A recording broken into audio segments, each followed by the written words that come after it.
मिस्र की गर्म रेतली जमीन पर सूरज अपनी पूरी आबोताब के साथ चमक रहा था। दरियाए नील के किनारे एक छोटे से गांव में दो बहन भाई उमर और लिल अपनी दादी की कहानियां सुनने के शौकीन थे। दादी उन्हें अक्सर फिरौनों, कदीम मकबरों और छुपे हुए खजानों की कहानियां सुनाया करती थीं।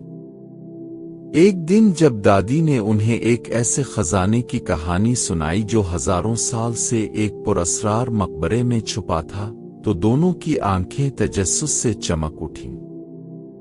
दादी ने बताया कि यह खजाना एक फिरौन के खास मुहाफिज होतब के मकबरे में दफन था, मगर आज तक कोई इसे तलाश न कर सका। कहानी के आखिर में दादी ने धीरे से मुस्कुराते हुए कहा, सिर्फ वही इसे पा सकता है जो अक्ल और हिम्मत दोनों रखता हो। ये सुनते ही उमर और लिल ने अज़्म कर लिया कि वो इस खजाने को ढूंढेंगे। अगली सुबह वो दोनों गांव के बुजुर्ग आलम हकीम फवाद के पास पहुंचे, जो कदीम मिस्र की तारीख के माहिर थे। उन्होंने दादी की कहानी का जिक्र किया और पूछा कि क्या वो मकबरा वाकई मौजूद है। हकीम फवाद मुस्कराए और एक कदीम किताब निकाल कर बोले, ये महज कहानी नहीं बल्कि हकीकत है। होतब का मकबरा मिस्र के मगरबी रेगिस्तान में कहीं दफन है। उन्होंने किताब के पीले सफ़हात पलटते हुए एक नक्शा निकाला जिस पर कुछ निशानात बने हुए थे। ये वही नक्शा है जो इस मकबरे तक ले जा सकता है, मगर रास्ता आसान नहीं। उमर ने पुरजोश होकर कहा, हम तैयार हैं। नक्शे को देखकर वो दोनों ऊंटों पर सवार होकर मगरबी रेगिस्तान की जानिब रवाना हो गए। सहरा में दिन के वक्त तपती धूप और रात के वक्त हड्डियों में उतर जाने वाली सर्दी ने उनके हौसले का इम्तिहान लिया। रास्ते में कई मुश्किलात आईं, कभी रेत के तूफान ने उन्हें रास्ता भुला दिया, तो कभी पानी की कमी ने उन्हें बेहाल कर दिया, मगर उनका अज़्म मजबूत था। चौथे दिन नक्शे के मुताबिक वो एक कदीम खंडर तक पहुंचे।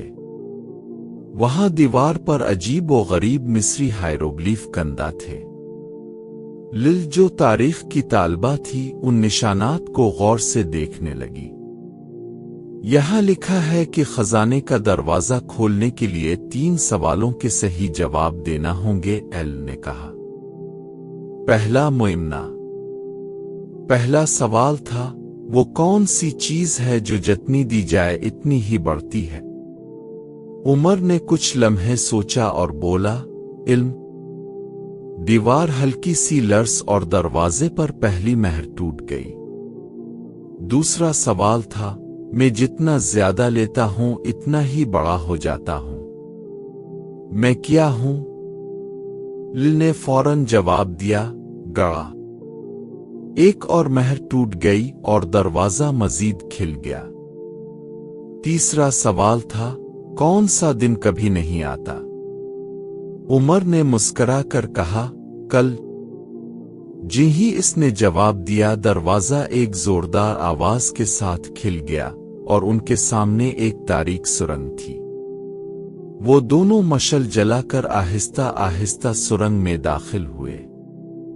अंदर बेशुमार दीवारों पर सुनहरी हारोगल्फ्स और कदीम मुजस्समे खड़े थे। जैसे ही वो आगे बढ़े, उन्होंने देखा कि एक बहुत बड़ा हाल उनके सामने था, जिसके बीच में एक अजीम अलशान ताबूत रखा था। लिल ने ताबूत के करीब जाकर एक चट्टान पर कंदा तहरीर पढ़ी, यहाँ वो दफन है जिसने फिरौन के खजाने की हिफाजत की। अगर तुम नेक नियत हो तो खजाना तुम्हारा हो सकता है। उमर ने ताबूत के पास रखे एक छोटे बक्स को खोला, जिसमें चमकते हुए सोने, जवाहरात और कदीम मखतूते मौजूद थे।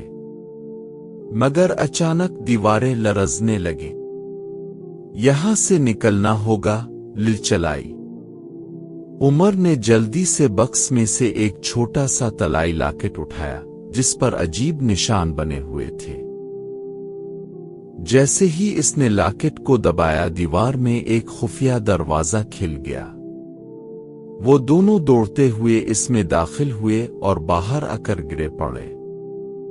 پیچھے مقبرہ دھیرے دھیرے ریت میں دفن ہو گیا۔ جب وہ گاؤں واپس پہنچے تو دادی اور حکیم فواد حیران رہ گئے۔ وہ خزانے میں سے زیادہ کچھ نہ لا سکے مگر وہ لاکٹ لے آئے، جسے دیکھ کر حکیم فواد کی آنکھیں حیرت سے پھیل گئیں۔ یہ تو فرعون کے شاہی نشان میں سے ایک ہے، انہوں نے کہا۔ یہ اس بات کا ثبوت ہے کہ تم دونوں نے وہ کارنامہ انجام دیا ہے جو کوئی نہ کر سکا۔